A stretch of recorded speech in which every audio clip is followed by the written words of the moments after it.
Swati happen because ನನಗೊಂದು ಕಾಲ್ ಬಂತು, ಯಾರೋ ಒಬ್ರು ಹೌಸ್ ವೈಫ್ ಅಂಡ್ ಅವ್ರನ್ನ ನಾನು 1.5 ವರ್ಷ ಹಿಂದೆ ಮೀಟ್ ಆಗಿದ್ದೆ. ನನಗೆ ಈಗ ರಿಜೆಕ್ಟ್ ಅಂದ್ರೆ ನನಗೆ ಸಮಸ್ಯೆ ಇರಲಿಲ್ಲ. ನಾ ಬರ್ಬೇಕಾದ್ರೆ if somebody says like you're unfit to your job, I was not scared about it. Simply fine and happy with how I look. ನಾನು ಹಾಕೊಂಡು ಆಟ ಓಡಾಡ್ತಿರ್ಬೇಕಾದ್ರೆ ನನ್ನ ಪಕ್ಕದಲ್ಲಿ ನಾನು ಗುರುತಿಸಕ್ತಾ ಇಲ್ಲ. ಅವ್ರ ರಾಜನ ಈಗ ನನಗೆ ನನ್ನ ಟೀಮಲ್ಲಿ ಇರುವಂತ ತುಂಬಾ ಓಲ್ಡೆಸ್ಟ್ ಮೆಂಬರ್ ಅಂದ್ರೆ ನಾನು ಅವನು 3ನೇ ಕ್ಲಾಸಿಂದ ಜೊತೆಗಿದ್ದೀವಿ. ಸೊ ಇನ್ನೆಷ್ಟು ಇದಿರಕ್ಕೆ ಸಾಧ್ಯ. ಸೆಕೆಂಡ್ ಓಲ್ಡೆಸ್ಟ್ ಅಂದ್ರೆ PUC ಇಂದ ಜೊತೆಗಿದ್ದೀವಿ.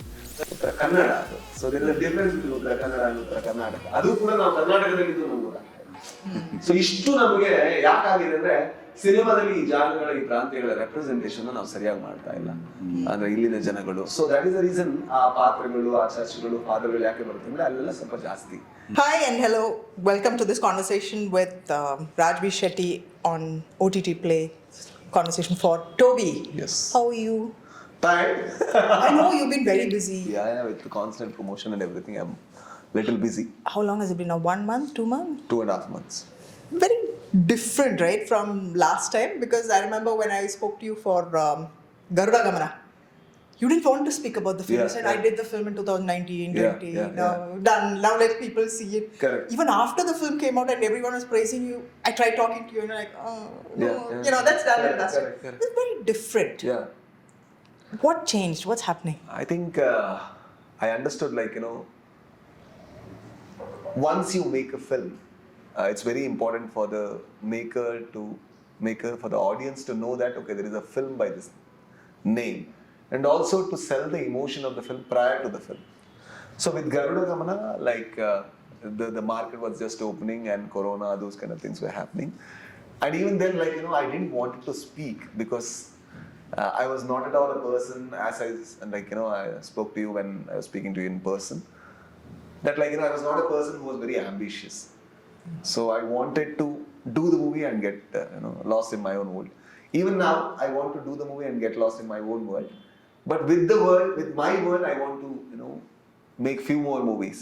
The energy that I have been having, with that energy, I'm able to speak. But I can only speak when I feel it. Right now, I'm feeling it. I'm not able to push anything that I'm not in ಹೇಳ್ಬೋದು. ನನಗೆ ಇಲ್ದಿರೋ ಎನರ್ಜಿನ ನಾನು ಹೊರಗಡೆಯಿಂದ ತಂದು push ಮಾಡಕ್ಕೆ try ಮಾಡ್ತಿಲ್ಲ. I believe this film is good. Okay. I believe this film can reach the mass. I believe Garuda Gamana was a great movie, but I was done with the movie. But this was and as you said, ನೀವೇ ಹೇಳಿರೋ point ಪ್ರಕಾರ ಗರುಡ ಗಮನ 2019 ಆಯ್ತು, 2021 release ಆಯ್ತು. ಇದು 2023 shooting ಮುಗಿತು, 2023 release ಆಗ್ತಾರೆ. Still it is fresh to me. Yeah. So still I am with so much energy of Toby. Maybe that is also a reason. ಅದು ಕೂಡ ಹಾಗೆ ಅನ್ಸುತ್ತೆ. Okay. But you've kind of mentioned earlier that specifically Toby comes from a little bit of a dark place. Yes. There was a lot of anger. Yes. Right? Yes. Because of some not very pleasant experience that you had. Correct. I just want to look at a hypothetical situation. Let's say that didn't happen to you. How different do you think Toby would have happened? Yeah, I always wonder that. Before that incident happened, my first idea of Toby was there. But the entirety of it was not there. But when I started writing it, I can sense that because of this experience, the whole anger is actually getting, seeped into the character, into the story, and it is becoming much more intense than, because now I have experience, which is actually about kind of an underdog situation, right, where the underdog wants to prove that okay, he's not an underdog. So ಆ ಥರ ಆಗಿರ್ಬೇಕಾದ್ರೆ exactly ಅದೇ ಟೈಮಿಗೆ ಈ ಒಂದು situation ಆದ ಕಾರಣದಿಂದಾಗಿ the people who did that without their intention or with their intention actually fueled this film, gave me substance. So I always tell, ಇದರಲ್ಲಿ poster ಒಂದು ಕುತ್ತಿಗೆಯಲ್ಲಿ ಒಂದು ಕಾಯಿನ್ ಇದೆ, ಆ ಕಾಯಿನ್ ಕೂಡ ಹಿಂದ್ಗಡೆ ಒಂದು ಕಾಯಿನ್ ಇದೆ, ಆ ಕಾಯಿನ್ ಕೂಡ I took it from a real life. So ಆ ಕಾಯಿನ್ ತಗೊಂಡು ಈ ಕಾಯಿನ್ ನನಗೆ ತುಂಬಾ ಇಂಪಾರ್ಟೆಂಟು, ಈ ಕಾಯಿನ್ ಸಿನಿಮಾದಲ್ಲೂ ಇಂಪಾರ್ಟೆಂಟ್ ಆಗಿರುತ್ತೆ, ಯಾಕಂದ್ರೆ ಅದಕ್ಕಷ್ಟೇ ವ್ಯಾಲ್ಯೂ ಇರುತ್ತೆ ಅಂತ. That's the reason he is wearing a coin and that coin is very important. ಅದೊಂಥರ ಮೆಟಾಫರ್ ತರ ಆಗೋಯ್ತು. So where I want to express something but I cannot express in real life, okay let me do it in film. ಇವಾಗ since she brought up experience, so this is a broad question. I want to understand how do you go looking for stories? ಇವಾಗ ಇವಾಗ ಇಲ್ಲಿವರೆಗೂ ಮಾಡಿರೋ ಮೂರು film ಅಂದ್ರೆ correct, including Toby written Swathi ನಾಲ್ಕು, right. ಅದರಲ್ಲಿ there is a personal angle of course. ಅಂದ್ರೆ ಇವಾಗ ಗರುಡ ಗಮನಲ್ಲಿ ಒಂಥರ your time in Mangaluru and what you seen ಅದರಲ್ಲಿ. ಟೋಬಿಲ್ ಆಫ್ ಕೋರ್ಸ್ ಒಂದು personal experience. How do you go looking for stories, and say in the future when you can't rely on your personal experiences, how will you come up with stories? I think ಒಬ್ಬ film maker ಆದವನು personal experience ಇಂದ ಯಾವತ್ತೂ ಕೂಡ ತುಂಬಾ derive ಮಾಡ್ತಾನೆ. And ಕೆಲವು ಸಲ ಬೇರೆ ಎಕ್ಸ್ಪೀರಿಯನ್ಸ್ ಇಂದನೂ ಕೂಡ ಓಕೆ ನಾನು ಅಲ್ಲಿದ್ದಿದ್ರೆ ಅನ್ನುವಂತ ಒಂದು ಹೈಪೋಥೆಟಿಕಲ್ ಸಿಚುವೇಶನ್ ತಲೆಗೆ ಬಂದಾಗ ಕತೆ ಹೊಡೋಕೆ ಶುರು ಆಗುತ್ತೆ. ಎಕ್ಸಾಂಪಲ್ ಸ್ವಾತಿ ಮುತ್ತಿನ ಮನೆ. ಸ್ವಾತಿ ಹ್ಯಾಪನ್ ಬಿಕಾಸ್ ನನಗೊಂದು ಕಾಲ್ ಬಂತು, ಯಾರೋ ಒಬ್ರು ಹೌಸ್ ವೈಫ್, ಅಂಡ್ ಅವ್ರನ್ನ ನಾನು 1.5 ವರ್ಷ ಹಿಂದೆ ಮೀಟ್ ಆಗಿದ್ದೆ ಒಂದು 10 ನಿಮಿಷಕ್ಕೆ. ಅದು ಯಾರೋ ಫ್ರೆಂಡ್ ಜೊತೆ ಹೋಗಿ, ಅಂಡ್ ಅವರು ಆ ಫ್ರೆಂಡ್ ಜೊತೆ ನಂಬರ್ ತಗೊಂಡು ನನಗೆ ಫೋನ್ ಮಾಡಿದ್ರು. ನನಗೂ ಅವ್ರಿಗೂ ಕಾಂಟ್ಯಾಕ್ಟು ಇಲ್ಲ, ಪರಿಚಯನೂ ಏನೂ ಇಲ್ಲ. ಅಂಡ್ ಅವ್ರು ನನಗಿಂತ ದೊಡ್ಡವರು, ಅಂಡ್ ಮದುವೆ ಆಗಿ ಅವ್ರಿಗೆ 15 ವರ್ಷ ಆಗಿದೆ. ಅಂಡ್ ಅವ್ರು ಫೋನ್ ಮಾಡಿದ್ರು, ಫೋನ್ ಮಾಡಿ ಹೇಗಿದ್ದೀರಾ ಅಂತ ಕೇಳಿದೆ. ಅವ್ರ ಹೆಸರು ಹೇಳಿದ್ರು, ಮಾತಾಡೋಕೆ ಶುರು ಮಾಡಿದೆ, ಅಳೋಕೆ ಶುರು ಮಾಡಿದ್ರು. ಓಕೆ, 1.5 ನಿಮಿಷ ಬರೀ ಅಂದ್ರು. ಆಮೇಲೆ ನಾನು ಹೇಳಿದೆ, ನಂಗೆ ಅರ್ಥ ಆಗ್ತಿದೆ ನಿಮ್ಗೆ ಏನಾಗ್ತಿದೆ ಅಂತ. ನಿಮ್ಗೆ ಏನು ಅರ್ಥ ಆಯ್ತು ಅಂತ. ಏನಿಲ್ಲ, you want to share something but you can't share because ಅದನ್ನ ಮಾಡಿದ್ರೆ ನೀವು ನಿಮ್ಮ ಫ್ಯಾಮಿಲಿ ಬಿಟ್ಕೊಟ್ಟಾಗುತ್ತೆ. ಬಟ್ ಅದನ್ನ ನಿಮ್ಗೆ ಏನಾದ್ರೂ ಹೇಳ್ಕೋಬೇಕು, ಎಲ್ಲಾದ್ರೂ ಅಳ್ಬೇಕು, ಅದನ್ನ ಕೇಳೋದಕ್ಕೆ ಯಾರಾದ್ರೂ ಇರಬೇಕು, ಅದು ಯಾರು ಇರೋದಿಲ್ಲ. ಸೊ ಅದಕ್ಕೋಸ್ಕರ ಅಂತ. And then she started crying again, she didn't speak. ಆಮೇಲೆ ಫೋನ್ ಕಟ್ ಆಯ್ತು. ನನಗೆ ಆ ಒಂದು ಇನ್ಸಿಡೆಂಟ್ ತುಂಬಾ ಟ್ರಿಗರ್ ಆಯ್ತು. ಅಂದ್ರೆ ನನ್ನ ಪ್ರಶ್ನೆ, ಯಾವತ್ತೋ ಮೀಟ್ ಆಗಿರೋ 1.5 ವರ್ಷದ ಹಿಂದೆ ಮೀಟ್ ಆಗಿರೋಂಥ ಒಬ್ಬ ಮನುಷ್ಯ ನಿಮ್ಗೆ ಆಪ್ತ ಆಗ್ತಾನೆ ಅಂದ್ರೆ, ಮದುವೆಯಾಗಿ 15 ವರ್ಷ ಜೊತೆಗಿರೋ ಗಂಡ ನಿಮ್ಗೆ ಆಪ್ತತೆ ಕೊಡಲ್ಲ ಅಂದ್ರೆ ವಾಟ್ ಇಸ್ ರಿಲೇಷನ್? ಇದು ನಾನು ಸ್ಟೋರಿ ಹುಡುಕಿದ್ದಲ್ಲ. ಮನುಷ್ಯನಾಗಿ ನನ್ನೊಳಗೆ ಯಾವುದೋ ಸಿಚುವೇಶನ್ ಇದೆ, ನಾನು ಸ್ಟೋರಿಯಾಗಿ ಹುಡುಕೋದೇ ಇಲ್ಲ. ಯಾವುದೋ ಒಂದು ಬಲವಾಗಿ ಆಗುತ್ತೆ. ನಾನು ಹೇಳ್ತಾ ಇರೋದು ರೈಟರ್ಗಳಿಗೆ, ಫಿಲ್ಮ್ ಮೇಕರ್ಗಳಿಗೆ ಯಾವುದೋ ಒಂದು ಬಲವಾಗಿ ತಾಗಿದ ಕಾರಣದಿಂದಾಗಿ ಅದು ಕಥೆ ಆಗುವಂತ ಚಾನ್ಸ್ ಇದೆ ಅಂತ. ಅದಕ್ಕೆ ಯಾವತ್ತೂ ಹೇಳ್ತಾರೆ, ಒಬ್ಬ ಕವಿನ ಯಾವತ್ತೂ ಕೂಡ ನೀನು ಲವ್ ಮಾಡು ಹುಡುಗಿ, ಯಾಕಂದ್ರೆ ನೀನು ಒಂದ್ ದಿವಸ ಕಾವ್ಯ ಆಗ್ಬೋದು ಅಂತ. You never know what experience creates. But ನಾವು ಹುಡುಕ್ತಾ ಹೋಗಲ್ಲ, ಅಂದ್ರೆ ಕಾನ್ಶಿಯಸ್ಲಿ ಹೋಗಲ್ಲ. ಕೆಲವು ಸಲ ಯಾವ್ದೋ ಕತೆ ಓದ್ತಾ ಇರ್ತೀವಿ ಅನ್ಸುತ್ತೆ, ಯಾವ್ದೋ ಒಂದೇನೋ ಹೋಗ್ತಾ ಇರ್ತೀವಿ ಅನ್ಸುತ್ತೆ, ಆಮೇಲೆ ನೆನಪೇ ಇರಲ್ಲ ಅದು. ಬಟ್ ಅದು ಇನ್ನೊಂದ್ಸಲ ಯಾವ್ದೋ ಬೇರೆ ಎಲಿಮೆಂಟ್ ಜೊತೆ ಮೀಟ್ ಆದಾಗ ಅದು ಕತೆ ಆಗಿ ಬರುತ್ತೆ. ಅದ್ರ ಅರ್ಥ, ಒಬ್ಬ ಫಿಲ್ಮ್ ಮೇಕರ್ ಆದವನು ಭಾವಜೀವಿ ಆಗಿರ್ಬೇಕು. Is a emotional being. And ಅವನ್ ಮಾತ್ರ ಅಲ್ಲ, ಆ ಪರ್ಸನ್ ನಾನು ಆಮೇಲೆ ಆ ಪರ್ಸನ್ ನನ್ನ ತಲೆಯಿಂದ ಹೋಗ್ಲೇ ಇಲ್ಲ. ನಾನು ಅನ್ಕೋತಾ ಇದ್ದೆ, ನಾನು ಫೋನ್ ಮಾಡಿಲ್ಲ, ಈಗ ಏನ್ ಮಾಡ್ತಿರ್ಬೋದು, ಈ ಮಕ್ಳಿನ ಸ್ಕೂಲಿಗೆ ಕಳಿಸ್ಬೋದಲ್ವಾ, ಈಗ ಈ ಸಿಚುವೇಶನ್ ಅಲ್ಲಿ ಯಾವ ತರ ಮಾಡ್ತಿರ್ಬೋದು, ಈಗ ಅವ್ರ ಗಂಟೆ ತಿಂಡಿ ಬಡಿಸ್ಬೇಕಲ್ಲ, ಏನ್ ಅನ್ಸ್ತಾ ಇರ್ಬೋದು. ಅಂಡ್ ಏನಾದ್ರು ಅವ್ರಿಗೆ ಯಾರಾದ್ರೂ ಒಬ್ಬ ಹೊರಗಡೆಯಿಂದ ಯಾರಾದ್ರೂ ಒಬ್ಬ ಲವರ್ ಇರ್ತಾರೆ, ಆ ರಿಲೇಷನ್ ಹೇಗಿರ್ಬೋದು ಅನ್ನೋದು ನನಗೆ ತುಂಬಾ ಕಾಣುತ್ತೆ. It became Swathi. ಅಂದ್ರೆ ಇದ್ರ ಕಥೆ ಬರೋದಕ್ಕೆ 2 ಅಂಶಗಳಿವೆ. ಒಂದೇನಂದ್ರೆ ಒಂದು ಟೆಕ್ನಿಕಲ್ ಅಪ್ರೋಚ್, ಸ್ಕ್ರೀನ್ ಅನ್ನೋದೊಂದು ಸ್ಟ್ರಕ್ಚರ್ ಇರುತ್ತೆ, ಅದಕ್ಕೆ ಒಂದು ಬಾಡಿ ತರ ಇರುತ್ತೆ. ಪ್ಲಸ್ ಇನ್ನೊಂದು ನೀವು ಹೇಳಿದ ಒಂದು ಎಮೋಷನಲ್ ಆಪ್ಷನ್. ನೀವು ಹೇಳ್ತಿರೋದು ಪ್ರಿಫರ್ ದ ನೋ ಲ್ಯಾಂಡ್. ಒಂದ್ಸಲ ಇಮೋಷನಲ್ ಆದಾಗ ಏನಾಗುತ್ತೆ, ಅದು ನಿಮ್ಮ ತಲೆಯಲ್ಲಿ ನಿಮ್ಗೆ ಗೊತ್ತಿಲ್ಲದೆ ಆ 2 ಪಾತ್ರಗಳು ಕಂಟಿನ್ಯೂಸ್ಲಿ ಮಾತಾಡೋಕೆ ಶುರು ಮಾಡ್ತಾರೆ. You can't stop looking at them, watching at them, not because you want to, but ನಿಮ್ಗೆ ಆಗ್ತಾ ಇರುತ್ತೆ ಅಂತ. ನೀವು ಸ್ನಾನ ಮಾಡ್ತಿರ್ಬೇಕಾದ್ರೂ ಕೂಡ ಅವ್ರದಿಬ್ಬರು ಏನೋ ಕಾನ್ವರ್ಸೇಷನ್ ಆಗ್ತಾ ಇರುತ್ತೆ, ಅದೇನೋ ಆಗ್ತಾ ಇರುತ್ತೆ. ಆಗ ನೀವು ಅದಕ್ಕೊಂದು ಸ್ಟ್ರಕ್ಚರ್ ಕೊಡೋಕೆ ಟ್ರೈ ಮಾಡ್ತೀರಾ, because you want to know what's happening. ನಿಮಗೆ ಗೊತ್ತಾಗಬೇಕು ಯಾಕೆ ಇರ್ಬೋದು ಈ ಲೋನ್ಲಿನೆಸ್, ಯಾಕೆ ಇದು ಯಾಕೆ ಅಂದ್ರೆ ಯಾರೋ ಒಬ್ಬ ಹಿಂಗ ಹತ್ರ ಆಗ್ತಾನೆ ಅಷ್ಟು ಬೇಗ, ಯಾರೋ ಒಬ್ಬ ಹತ್ರ ಇದ್ರು ಹೇಗೆ ದೂರ ಆಗ್ತಾನೆ ಅಂತ ನಿಮ್ಗೆ ಹುಟ್ಟುತ್ತಲ್ವಾ. ಅದಕ್ಕೊಂದು ಸ್ಟ್ರಕ್ಚರ್ ಕೊಡ್ಬೇಕು ಅನ್ಸುತ್ತೆ. ಆ ಕೆಲಸವನ್ನ ಮಾಡ್ಬೇಕಾದ್ರೆ ಟೆಕ್ನಿಕ್ಯಾಲಿಟೀಸ್ ಬಂದ್ಬಿಡುತ್ತೆ. ಮೇ ಬಿ 10,000 ಸೀನ್ ಆಗ್ತಾ ಇರ್ಬೋದು ನಿಮ್ ತಲೆಯಲ್ಲಿ, ನೀವು ಸೆಲೆಕ್ಟ್ ಮಾಡೋ ಒಂದು 50 ಸೀನ್. ಅಂದ್ರೆ ನೀವು ಅದನ್ನ ಆ ಮೂಡಿಗೆ ನಿಮ್ಗೆ ಯಾವ್ದು ಜಾಸ್ತಿ ತಾಕ್ತು, ನನಗೆ ಯಾವ್ದು ತಾಕ್ತು, ಅದೇ ರಿಲೇಷನ್ ಹತ್ರ ಇದ್ರು ದೂರ ಹೇಗಾಗುತ್ತೆ, ದೂರ ಇದ್ರು ಹತ್ರ ಹೇಗಾಗುತ್ತೆ ಅನ್ನೋದು ಆಗ್ತಲ್ವಾ. ಈ ರಿಲೇಷನ್ಗಳನ್ನ ಎಕ್ಸ್ಪ್ಲೋರ್ ಹೇಗೆ ಮಾಡಿದ್ರೆ ಹೇಗೆ ನಂಗೂ ಗೊತ್ತಿಲ್ಲ, ಆ ಪರ್ಸನ್ ಹೇಗೆ ಅನ್ಸ್ತಾ ಇರೋದು ನನಗೆ ಏನೂ ಗೊತ್ತಿಲ್ಲ. ಅದಕ್ಕೆ ಹುಡ್ಕಾಡೋದಕ್ಕೆ ಟ್ರೈ ಮಾಡ್ತೀನಿ, ಅದಕ್ಕೊಂದು ಅಣೆಕಟ್ಟು ಅಥವಾ ಸ್ಟ್ರಕ್ಚರ್ ಹಾಕ್ತೀವಿ ನಾವು. ಬಟ್ ನಡೆಯೋದ್ರಲ್ಲಿ ಒಂಥರ ಡೇ ಟು ಡೇ ಒಂದು 1000 ಇನ್ಸಿಡೆಂಟ್ಗಳು, ಹಲವಾರು ಇನ್ಸಿಡೆಂಟ್, ಬಟ್ ಅದರಲ್ಲಿ ಒಂದು ಫಿಲ್ಮ್ ಆಗುತ್ತೆ ಅಂತ when does it strike? ಅದು ಮೇ ಬಿ ಮನುಷ್ಯನಿಂದ ಮನುಷ್ಯನಿಗೆ ಡಿಫರ್ ಆಗುತ್ತೆ. ಓಕೆ, ಯಾರೋ ಒಬ್ಬ ಅಂದ್ರೆ ಒಬ್ಬ ಕವಿಗೆ ಯಾಕೆ ಕೆಲವರಿಗೆ ಒಂದು ಟಿಶ್ಯೂ ಪೇಪರ್ ಕೂಡ ಕಾವ್ಯ ಆಗ್ಬೋದು, ಕೆಲವರಿಗೆ ಗುಲಾಬಿನೇ ಬೇಕಾಗುತ್ತೆ. ಅದು ಯಾಕಾಯ್ತು ಅನ್ನೋದು, ಆ ಗ್ರಾಸ್ ಮಾಡೋದು, ಯಾವ ವಿಷಯಗಳ ಬಗ್ಗೆ ಸೆನ್ಸಿಟಿವ್ ಇದ್ದಾನೆ ಅನ್ನೋದು ಇಂಪಾರ್ಟೆಂಟ್ ಆಗುತ್ತೆ. ಕೆಲವು ಸಲ ನಾನೇ ಏನೋ ಮಾಡ್ತಾ ಇರೋದು ಹ್ಯಾರಾಸ್ಮೆಂಟ್, ನನಗೆ ಗೊತ್ತೇ ಆಗಲ್ಲ. ಆಗ ಬೇರೆ ಯಾರಿಗೂ ಅದು ಆಕ್ಚುಲಿ ಸಬ್ಸ್ಟೆನ್ಸ್ ಆಗಿ ಒಂದು ಕವನನೇ ಬಂದಿರ್ಬೋದು, ಗೊತ್ತಿಲ್ಲ ನಮಗೆ. ಬಟ್ ನಮ್ಗೆ ಅದು ಅರ್ಥ ಆಗಲ್ಲ, because we are less sensitive. ಕೆಲವು ವಿಷಯಗಳ ಬಗ್ಗೆ ನಾವು ಸೆನ್ಸಿಟಿವ್ ಆಗ್ತೀವಿ, ಅದು ನಮ್ಮ ಪ್ರಿಫರೆನ್ಸ್ಗಳ ಮೇಲೆ ಡಿಫರ್ ಆಗುತ್ತೆ. ಮೇ ಬಿ ನನಗೆ ರಿಲೇಶನ್ಶಿಪ್ ತುಂಬಾ ಇಂಪಾರ್ಟೆಂಟ್, ಅದು ಯಾಕೆ ಹೇಗೆ ನಾವ್ ಯಾಕೆ ಹೀಗೆ ಅನ್ನೋ ಎಕ್ಸ್ಪ್ಲೋರೇಷನ್ ತುಂಬಾ ಇಂಪಾರ್ಟೆಂಟ್. ನೀವು ಗೊತ್ತಿದ್ದೆ ನನ್ನ ಎಲ್ಲಾ ಸಿನಿಮಾಗಳಲ್ಲೂ ಅದು ಎಲ್ಲೋ ಒಂದ್ ಕಡೆ ಅಂಡರ್ಲೈನ್ ಆಗಿದ್ದೇ ಇರುತ್ತೆ. ಒಂದು ರಿಲೇಷನ್ಗಳ ಆಸ್ಪೆಕ್ಟ್ ಇದ್ದೇ ಇರುತ್ತೆ, ಫ್ರೆಂಡ್ಸು ಅದಿದ್ದೇ ಇರುತ್ತೆ, ಚಿಕ್ಕ ಕಮ್ಯುನಿಟಿ ಆ ತರದ್ ಇದ್ದೇ ಇರುತ್ತೆ. ಮೇ ಬಿ ನನಗೆ ಅದು ಬಹಳ ಇಷ್ಟ ಅಂತ ಅನ್ಸುತ್ತೆ. ಅದೇ ಕತೆ ಇನ್ನೊಬ್ಬಂಗೆ ಆಗಿದ್ರೆ ಅವ್ನು ಬೇರೆ ರೀತಿ ನೋಡ್ತಿದ್ನು. ಅರ್ಥ ಆಯ್ತಾ? ಹೌದು, ನಮಗೆ ಯಾವ್ದು ನಾವು ಎಲ್ಲಿ ನೋಡ್ತೀವಿ ಅನ್ನೋದ್ರ ಮೇಲೆ ಕತೆ ಹುಟ್ಟಕ್ ಶುರುವಾಗುತ್ತೆ. ಅದರಿಂದಾಗಿ ಆಕ್ಚುಲಿ ಪ್ರತಿ ಕತೆಗೂ ಒಂದೊಂದು ಡಿಫ್ರೆಂಟ್ ವಾಯ್ಸ್ ಇರುತ್ತೆ. ಟೋಬಿ ಒಂದು ದೊಡ್ಡ ಮಾಸ್ ಕಮರ್ಷಿಯಲ್ ಫಿಲ್ಮ್ ಆದ್ರೂ ಒಂಥರ ಪರ್ಸನಲ್ ಸ್ಟೋರಿ ಅನ್ಸುತ್ತೆ. ಇಲ್ಲ ಅಂದ್ರೆ ಈಗ ಅಷ್ಟು ದೊಡ್ಡ ನೀವು ಇನ್ಸೆಪ್ಷನ್ ಮಾಡಿದ್ರು ಕೊನೆಗೆ ಮಾಡ್ಬೇಕು ಒಬ್ಳು ತಂದೆ ಮಗಳ ಬಗ್ಗೆ ಮಾತ್ರ. ಅದಿಲ್ಲ ಅಂದ್ರೆ ಯಾವ ಇನ್ಸೆಪ್ಷನ್ ಇದು ಇಂಟ್ರೆಸ್ಟ್ ಇಲ್ಲ. ಸೊ ತಂದೆ ಮಗಳ ಬಗ್ಗೆನೇ ಮಾಡ್ಬೇಕು, ಇಲ್ಲ ಅಂದ್ರೆ ಅದೇನು ಮಾಡಕ್ಕಾಗಲ್ಲ. ಅಷ್ಟು ದೊಡ್ಡ ಇನ್ಸೆಪ್ಷನ್ ಮಾಡಿದ್ರು ಇವ್ನ ಮನೆಗೆ ಹೋದ್ನಾ ಇಲ್ವಾ ಅನ್ನೋದ್ರ ಬಗ್ಗೆನೇ ಮಾಡ್ಬೇಕು. ಇಲ್ಲ ಅಂದ್ರೆ ಆ ಹ್ಯೂಮನ್ ಟಚ್ ಇಲ್ಲ ಅಂದ್ರೆ ಎಂತ ದೊಡ್ಡ ಸ್ಟೋರಿ ಆದ್ರೂ ಕೂಡ, ರಿಲೇಷನ್ ಇಲ್ಲ ಅಂದ್ರೆ ಎಂತ ದೊಡ್ಡ, finally what are you selling? Emotions ಅಷ್ಟೇ.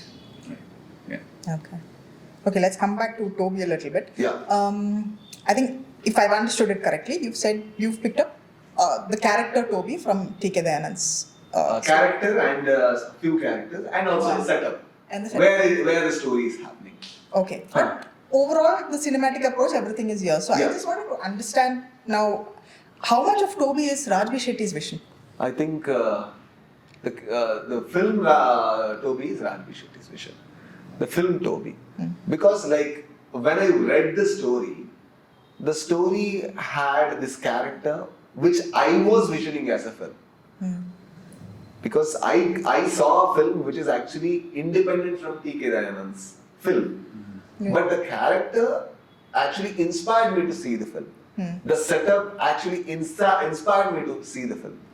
So the place that is happening, the character, not in its entirety, because it was a 8-page short story. Okay. So which cannot contain a film at all. And a few characters which is around Toby, I picked it, and there are few characters which I dropped. Okay. Because for this film, for this film universe, it was not working. So whatever that was working, I actually enhanced it. Whatever that was not working, I dropped it. And I wanted to see this film as a mass film because this character was so very rooted and so very ordinary, like one of us. Right. So ಆ ಕಾರಣದಿಂದ I really thought ಈ cinema ಎಲ್ಲರಿಗೂ ಹತ್ರ ಆಗುವಂತ cinema ಆಗ್ಬೋದು. ಆ story ಓದ್ತಾ ಇರ್ಬೇಕಾದ್ರೆ ನನಗೆ ಎಲ್ಲದೂ ಕೂಡ ಆ ಪಾತ್ರ ಸಿಕ್ಕಿ ಒಂದ್ಸಲ ನಾನು ಸ್ಟೋರಿ ಕಂಪ್ಲೀಟ್ ಮಾಡಿದಾಗ ನನಗೆ ಆ ಪಾತ್ರ ಬಿಟ್ಬಿಟ್ಟಿದ್ದೇನು ಉಳಿಲಿಲ್ಲ. ಐ ರಿಯಲಿ ಫೆಲ್ಟ್ ಇದಿದೆ, ಬಟ್ ಆದ್ರೆ ಇದು ಹೀಗಿರ್ಬಾರ್ದು, ಇದು ಈ ಫಾರ್ಮೆಟ್ ಅಲ್ಲಿ ಇರಬಾರ್ದು, ಇದನ್ನ ಈ ತರ ಮಾಡ್ಬೋದು. ಮತ್ತೆ ನಾನು ಹತ್ರ ಕೇಳ್ಕೊಂಡೆ ಕೂಡ, ಸರ್ ನಾನು ಈ ತರದ್ದೆಲ್ಲ ಚೇಂಜ್ ಮಾಡ್ಬೋದಾ ಅಂತ. ಚೇಂಜ್ ಮಾಡ್ಬೋದು ಅಂದ್ರೆ I am ready to purchase this story. ಹೇಳ್ಬಿಡಿ, ಯಾಕಂದ್ರೆ ನನಗೂ ಗೊತ್ತಾಗುತ್ತೆ, ರೈಟರ್ ಆಗಿ ಅವರಿಗೂ ಕಷ್ಟ ಆಗುತ್ತೆ. ಅವ್ರೆಲ್ಲ ಏನ್ ಬೇಕಾದ್ರೂ ಚೇಂಜ್ ಮಾಡ್ಕೊಳ್ಳಿ, ಬಟ್ ನಾನ್ ನೋಡಿರುವಂತ ವರ್ಲ್ಡ್ ಒಂದು 4 ಪೇಜ್ ಬೇರೆ ಬೇರೆ ಇದು ಕೊಡ್ತೀನಿ ಅಂತ ಹೇಳಿ ಅಲ್ಲಿನ ವ್ಯಾಪಾರ, ಅಲ್ಲಿನ ಬೇರೆ ಬೇರೆ ಆಚರಣೆಗಳು, ಅದು ಇದೆಲ್ಲ ಕೊಡ್ತಾ ಬಂದ್ರು. And then I read it, and then I'm like, okay, I got the idea. Now I will write the screenplay, and I wrote it. Okay, because the second part of the question was also about the place where it is set. Correct. Your films and generally what everyone talks about, the triple R of Kannada cinema is very rooted stories, right? Correct. You do films that from cultures that you are comfortable with. Kumar was not really. So is that something that you picked up from Dayanand's story and you worked on? And also the person who is working with me, like Balkrishna Arvankar, he's from Kumta. Oh, okay. He's from Kumta. So there was a person with us who is from Kumta who was guiding us. Right. And I wanted to know the culture and everything, the specific, how the people behave and what are the costumes they wear. For example, Kumta culture has a little more color, which are brighter and vibrant than Mangalore. So these are small kind of details, and the flowers they wear, these kind of details that we had to bring into this script. But fortunately, even T.K. Dayanand is not from that culture. I am not from that culture. But the Balkrishna Arvankar Kumta was the person who actually handled this whole project. So he was from that culture. So every single time I wanted to ask something about the culture, there was a person who was next to me. I'm like, am I doing it right? Right, because at the trailer launch, I said about the language. Rakshit mentioned that if he were to do something, he'd rather produce it and get someone from there to do the film. Correct. Right? Because it's not something that he's familiar with. Correct. So he was speaking about Uttara Karnataka. So this is Uttara Kannada. This is Kumta, Shirsi. It has a small cultural, exchange with Mangalore. It was not cut away from Mangalore always. So Kundapura, the place that we have set, Kumta, Mangalore, it was always culturally not very different. Yeah. Language-wise, food-wise there is no difference. Language-wise there is a small difference. So that language-wise, I asked in the trailer also, I am not very sure that we have done justice to the language exactly. But we haven't tried to imitate a language. In the sense From you, of course, we don't know what you've done. That you need to see. Numbers, chicken differences, I don't think we'll be able to spot. Many a times people won't be able to spot it. If people won't be able to spot ಅನ್ನೋ ಕಾರಣಕ್ಕೆ ನಾವು ಅದಕ್ಕೆ importance ಕೊಡದೇ ಇರಬಾರ್ದು ಕೊಡದೇ ಇರ್ಬೋದು. ಯಾಕಂದ್ರೆ ಅದು ಕಲ್ಚರಲಿ ನಾನು ಅದೇ ಹೇಳೋದು, ಕುಮಟಾ ಇದ್ದಂತ ಸಿನಿಮಾಗಳಲ್ಲಿ ಎಕ್ಸ್ಪ್ಲೋರ್ ಆಗ್ತಿರುವಂತಹ ಜಾಗ. ಆ ಜಾಗ ಇಲ್ಲಿದೆ ಅಂದ್ರೆ ತುಂಬಾ ಜನ ಕಮೆಂಟ್ ಆಗ್ತಾ ಇದ್ರು, ಅಂದ್ರೆ ಉತ್ತರ ಕರ್ನಾಟಕ ಅಂತ ಕರೀತಾ ಇದ್ದಾರೆ. ಉತ್ತರ ಕರ್ನಾಟಕ ಅಲ್ಲ, ಅದು ಉತ್ತರ ಕನ್ನಡ. ಅದು so there is a difference between Uttara Kannada and ಉತ್ತರ ಕರ್ನಾಟಕ. ಅದು ಕೂಡ ನಾವು ಕರ್ನಾಟಕದಲ್ಲಿ ಇದ್ದು ನಮ್ಗೆ ಗೊತ್ತಾಗ್ತಾ ಇದೆ. ಸೊ ಇಷ್ಟು ನಮಗೆ ಯಾಕಾಗಿದೆ ಅಂದ್ರೆ ಸಿನಿಮಾದಲ್ಲಿ ಈ ಜಾಗಗಳ, ಈ ಪ್ರಾಂತ್ಯಗಳ ರೆಪ್ರೆಸೆಂಟೇಷನ್ ನಾವು ಸರಿಯಾಗಿ ಮಾಡ್ತಾ ಇಲ್ಲ, ಅಂದ್ರೆ ಇಲ್ಲಿನ ಜನಗಳು. So that is the reason ಆ ಪಾತ್ರಗಳು, ಆ ಚರ್ಚ್ಗಳು, ಫಾದರ್ಗಳು ಯಾಕೆ ಬರುತ್ತೆ ಅಂದ್ರೆ ಅಲ್ಲೆಲ್ಲ ಸ್ವಲ್ಪ ಜಾಸ್ತಿ ಆ ರೀತಿಯ ಕಲ್ಚರ್. ಯಾಕಂದ್ರೆ ಗೋವಾ ಇನ್ಫ್ಲೂಯೆನ್ಸ್ ಇರೋ ಕಾರಣಕ್ಕೆ, ಕಾರವಾರ ಇನ್ಫ್ಲೂಯೆನ್ಸ್ ಇರೋ ಕಾರಣಕ್ಕೆ ಅದರಿಂದ ಬರ್ತಾ ಇದೆ. ಸೊ ಮಂಗಳೂರು ರೂಟೆಡ್ ಪ್ಲೇಸ್ಗಳಲ್ಲಿ ಈ ಕಲ್ಚರ್ಗಳನ್ನು ನಾವು ತರೋದಕ್ಕೆ ಫೋರ್ಸ್ ಆಗುತ್ತೆ. So I think that was the difference. But I want to come back to your character, especially in persona Raj B Shetty. There is maybe you aren't fully aware of it, but at least as outsiders we know that Raj B Shetty means something to you. And last time I was there, I think you were talking to her, I overheard this saying that there is a conventional beauty standards that we follow, especially films alla noduತ್ತೆ ಒಂಥರ hero heroine ಅಂದ್ರೆ ಇದೇ ತರ ಇರಬೇಕು. And you admitted that you don't obviously fit in that. Correct. Is there that angst and that chaos that we see in your characters? Is that coming from within? Is there any angst? No, for that I don't have angst. Okay. ಯಾಕಂದ್ರೆ even though ನನ್ನ ಸುತ್ತಮುತ್ತ ನನ್ನನ್ನು ಯಾರಾದ್ರೂ okay ನೀನು ಈ ತರ ಈ group ಅಲ್ಲಿ ಫಿಟ್ ಆಗಲ್ಲ ಅಂತ ಹೇಳಿದ್ರೆ ನನಗೆ ಸಿಟ್ಟು ಬಂದ್ರು ಕೂಡ ನನಗೆ ಪ್ರೊಫೈಲ್ ಕಳಿಸ್ಬೇಕಾದ್ರೆ ನಾನು ಕಾನ್ಸ್ಟೆಂಟ್ ಆಗಿ ಜಡ್ಜ್ ಮಾಡ್ತಾ ಇರ್ತೀನಿ. You understand? Till I am doing it I cannot actually tell others that you cannot do that to me. ಅರ್ಥ ಆಯ್ತಾ? ಯಾಕಂದ್ರೆ ನಾವು ಈ ಸೊಸೈಟಿಲಿ ನಮ್ಗೆ ಗೊತ್ತಿಲ್ಲದೆ ನಾವು ಆಲ್ರೆಡಿ ಇಂಪ್ರಿಂಟ್ ಆಗಿರುವಂತಹ ಮಿಷನ್ಗಳು ನಮಗೆ ಬೇಕಾಗದೇ ಇರಲಿ, ಬಟ್ ನಮಗೆ ಹತ್ರ ಯಾರಾದ್ರೂ ಬರ್ತಾ ಇದ್ರೆ ನಾವು ಬ್ಯೂಟಿ ಅನ್ನುವಂಥ ವಿಷಯನ ನಾವು ಕಾನ್ಸ್ಟೆಂಟ್ ಆಗಿ ಜಡ್ಜ್ ಮಾಡ್ತಾ ಇರ್ತೀವಿ, ನಾವು ಎಷ್ಟೇ ಒಪ್ಕೊಂಡ್ರು ಕೂಡ. ಬಟ್ ನಾನೇನ್ ಹೇಳ್ತಿದ್ದೀನಿ ಅಂದ್ರೆ ಇಟ್ ಈಸ್ ನಾಟ್ ಬಿಕಾಸ್ ಆ angst ನನಗಿಲ್ಲ. Okay. ನನಗೆ ಅದು ಶೂರು ಇಲ್ಲ. I am absolutely fine and happy with how I look, how I am and what are the characters that many times I feel lucky. ಯಾಕಂದ್ರೆ maybe ನಾನು ತುಂಬಾ Hulk ತರ ಇದ್ದು ತುಂಬಾ ಚೆನ್ನಾಗಿದ್ದು ಹಾಗೆಲ್ಲ ಇದ್ರೆ ನಾನು ಪ್ಲೇ ಮಾಡುವಂತ ಕ್ಯಾರೆಕ್ಟರ್ ತುಂಬಾ ರಿಸ್ಟ್ರಿಕ್ಷನ್ ಬರೋದೇನು. ಈಗ ಆತರ ಇಲ್ಲ, ನಾನು ಒಂದು ಜನಾರ್ದನ ಪ್ಲೇ ಮಾಡ್ಬೋದು, ಒಂದು ಶಿವ ಪ್ಲೇ ಮಾಡ್ಬೋದು.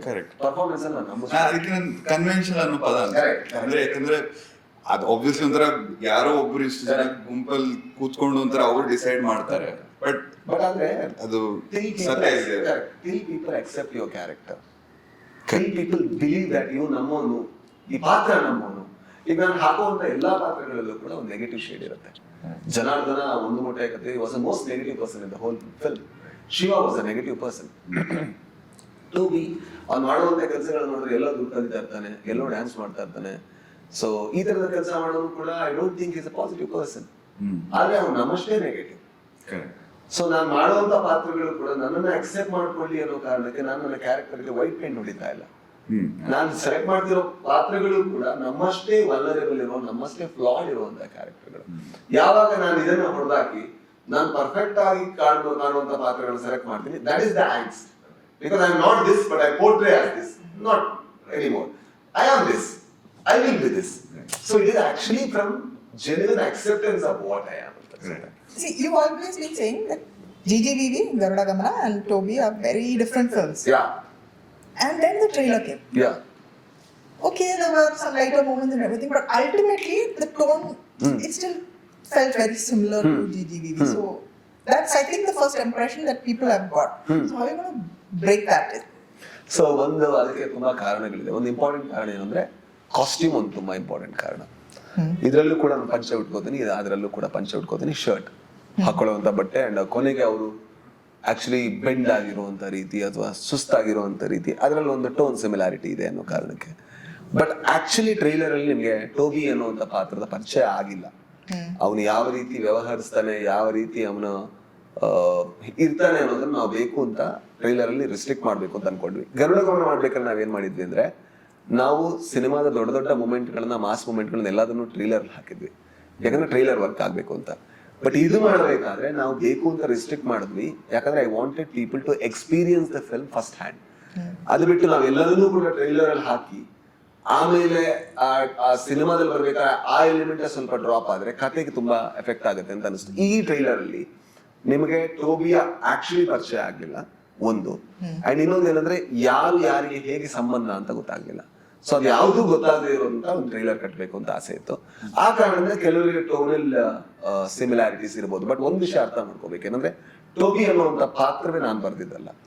ಇಟ್ ಇಸ್ ನಾಟ್ ಶಿವ ನಾನು ಬರ್ದಿದ್ದು. ಇದು ನಾನು ಬೇರೆಯವರು ಬರ್ದಿದ್ದಕ್ಕೆ ನಾನು ಅವನು ಶಿವನಿಗಿಂತ ಡಿಸ್ಟಿಂಕ್ಟ್ ಅಂಡ್ ಡಿಫರೆಂಟ್ ಇದ್ದಾನೆ ಅನ್ನೋ ಕಾರಣಕ್ಕೋಸ್ಕರ ನಾನು ಅದನ್ನ ಸೆಲೆಕ್ಟ್ ಮಾಡಿ ಸಿನಿಮಾ ಮಾಡಿದ್. ಬಿಟ್ರೆ ಶಿವನ್ ತರ ಇದ್ದಾನೆ ಅಂದ್ರೆ ನಾನು ಆಕ್ಚುಲಿ ನಾನೇ ಕ್ರಿಯೇಟ್ ಮಾಡ್ತಿದ್ದೆ. ಸೊ ಆ ಒಂದು ಫ್ಯಾಕ್ಟರ್ ತೋರಿಸ್ಬೇಕು ದಟ್ ದಿಸ್ ಫಿಲ್ಮ್ ಇಸ್, ಈ ಎರಡು ಸಿನಿಮಾಗಳು ಒಂದೇ ಸಿನಿಮಾಗಳಲ್ಲ, ಕಂಪ್ಲೀಟ್ಲಿ ಬೇರೆ ತರದ ಸಿನಿಮಾಗಳು ಅಂತ. But Isala, why are you so miserly about letting out anything about the film? Yeah. You had that one making video of you. Correct. And then the first look, of course. Correct. And the trailer. Correct. GGVV at least songs were coming out. Correct. Something was happening. Correct. Isala, ಯಾಕೆ ಇಷ್ಟೊಂದು secrecy? No, nothing like that. ತುಂಬಾ ರೀಸನ್ಗಳಿಲ್ಲ. ಒಂದು ತುಂಬಾ important, ನಾನು ಆಗ್ಲೇ ಹೇಳಿದೆ, ಗರುಡಗಮನ ಮಾಡ್ಬೇಕಾದ್ರೆ ನಮ್ಗೆ 1.5 ವರ್ಷ ಟೈಮ್ ಇತ್ತು ಎಲ್ಲ ಮಾಡೋದಕ್ಕೆ ಕೂಡ. ಈಗ ಕೆಲವಾರು ವಿಷಯಗಳನ್ನ ನಾನು ಮೊದಲೇ ಮಾಡ್ತೀನಿ ಅಂತ ಡಿಸೈಡ್ ಮಾಡಿ ಪ್ರಮೋಷನ್ಗೆ ಅಷ್ಟು ಪ್ರಮೋಷನ್ಗೋಸ್ಕರ ಒಂದು ಸಾಂಗ್ ಬಿಟ್ಟೆ ಅಂತ ಆದ್ರೆ ತುಂಬಾ ಇಂಪಾರ್ಟೆಂಟ್ ಆಗಿ ಏನಾಗೋದು, ನನ್ನ ಟೆಕ್ನಿಷಿಯನ್ ಮೇಲೆ ಅದು ಆಡೆಡ್ ಪ್ರೆಷರ್ ಆಗೋದು.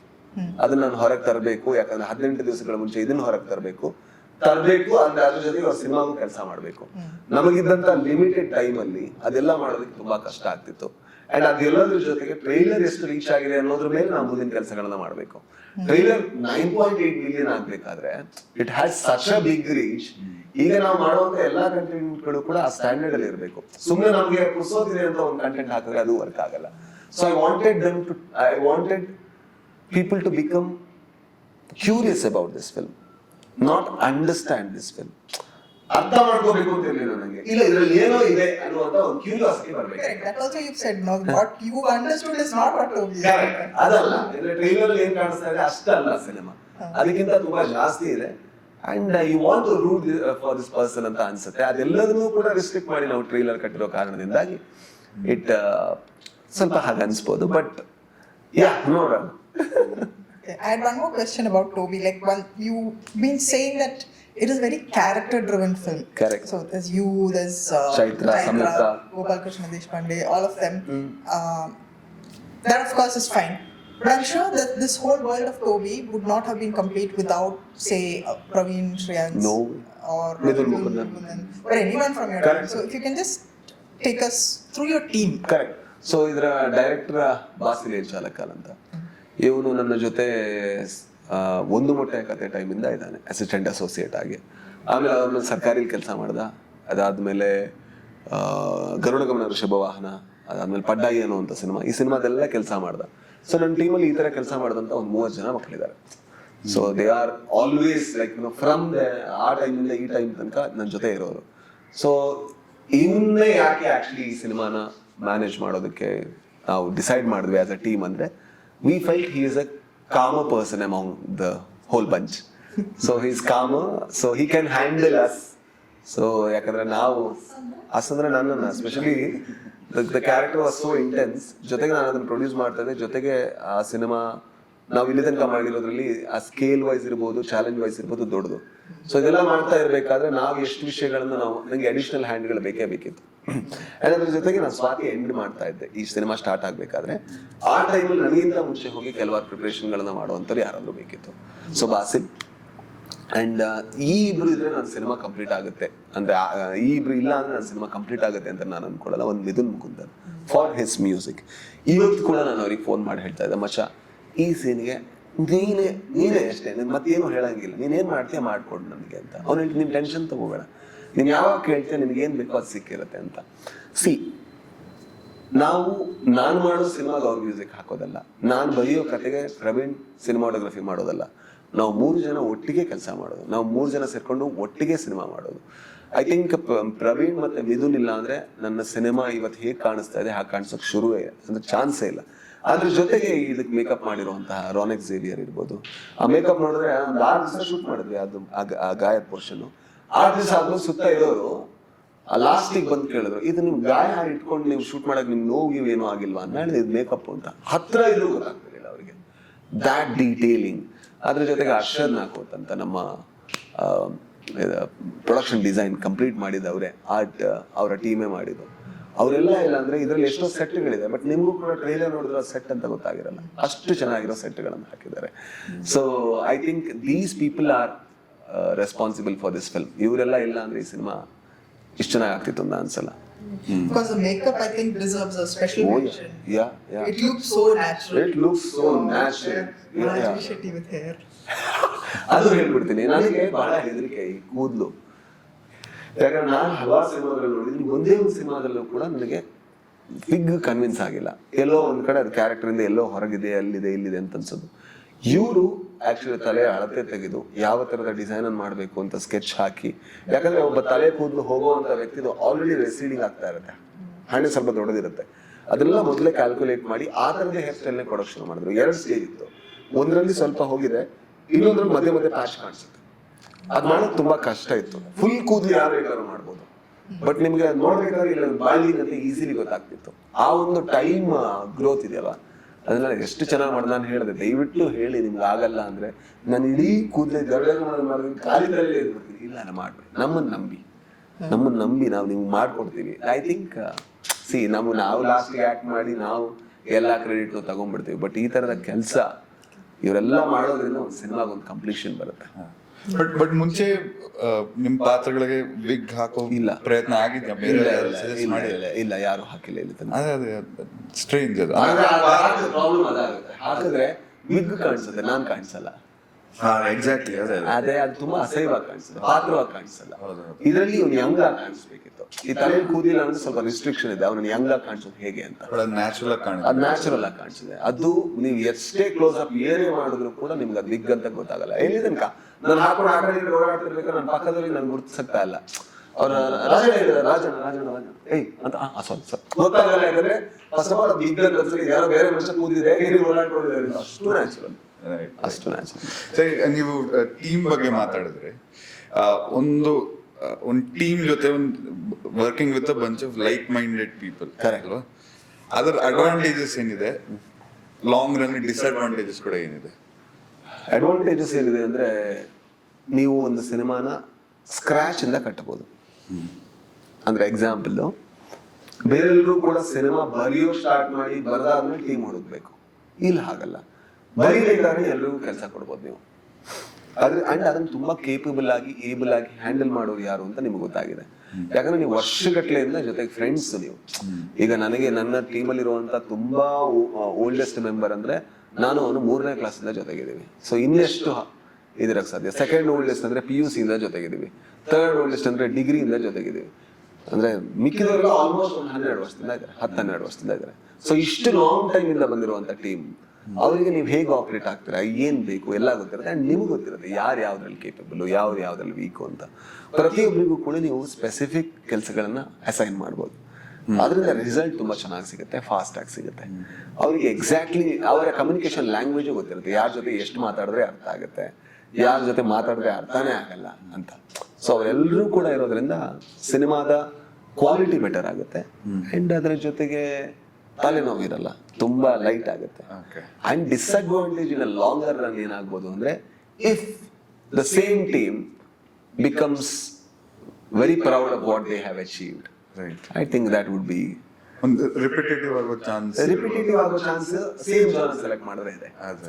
ಆಗ ನೀವೇನ್ ಮಾಡ್ಬೇಕು ಅಂದ್ರೆ ಜಾನರ್ ಸೇಮ್ ಸೆಲೆಕ್ಟ್ ಮಾಡಬಾರ್ದು, ನೀವು ಎಲ್ಲರಿಗೂ ಕಷ್ಟ. Example Praveen first time action camera ಇಡ್ತಾ ಇದ್ದಾರೆ, ಏನಿಲ್ಲ ಎಕ್ಸ್ಪೀರಿಯನ್ಸ್ ಇಲ್ಲ ಅವರಿಗೆ. You understand? Now he needs to ideate. ಅರ್ಥ ಆಯ್ತಾ? ನಾನು ಫಸ್ಟ್ ಟೈಮ್ ಆಕ್ಷನ್ ಮಾಡ್ತಾ ಇದ್ದೀನಿ, ಹೆಂಗ್ ಮಾಡೋಣ, ಐಡಿಯೇಟ್ ಮಾಡ್ಬೇಕು ನಾವು. ಈಗ ನಾನು ನೆಕ್ಸ್ಟ್ ಮಾಡೋ ಸಿನಿಮಾ ಟೋಬಿ ಪಾರ್ಟ್ 2 ಆದ್ರೆ ಆ ಪ್ರಾಬ್ಲಮ್ ಇದೆ.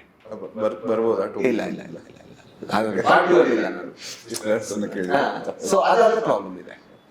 ಆದ್ರೆ ನಾನು ಬರೀತಿರೋ ಸಿನಿಮಾ ಒಂದು ಸ್ವಾತಿ ಮುತ್ತಿನ ಮಳೆ ಹೇಳಿದ್ರೆ ಪ್ರವೀಣ್ ಮತ್ತೆ ತಲೆ ಕೆರ್ಕೋಬೇಕು. ಈ ಅಪ್ಪ ಏನೋ ಹೊಸ ಬರ್ದ, ನನಗೆ ಏನ್ ಮಾಡ್ಬೇಕು, ಇದ್ರ ಮೂವಿ ಯಾವ ತರ, ಇದ್ರ ಮ್ಯೂಸಿಕ್ ಯಾವ ತರ, ಇದನ್ನು ತಲೆ ಕೆರ್ಕೋಬೇಕು. ಯಾಕಂದ್ರೆ ಒಂದು ಗರುಡ ಗಮನ ಮಾಡಾದ್ಮೇಲೆ ಆ ಮೂಡಿಗೆ ಸೆಟ್ ಆಗಿರುವಂತ ಮನುಷ್ಯ ಪಟ್ಟಂತ ಬಂದು ಸ್ವಾತಿ ಮುತ್ತಿನ ಮಳೆಯಲ್ಲಿ ಕೂತಾದ.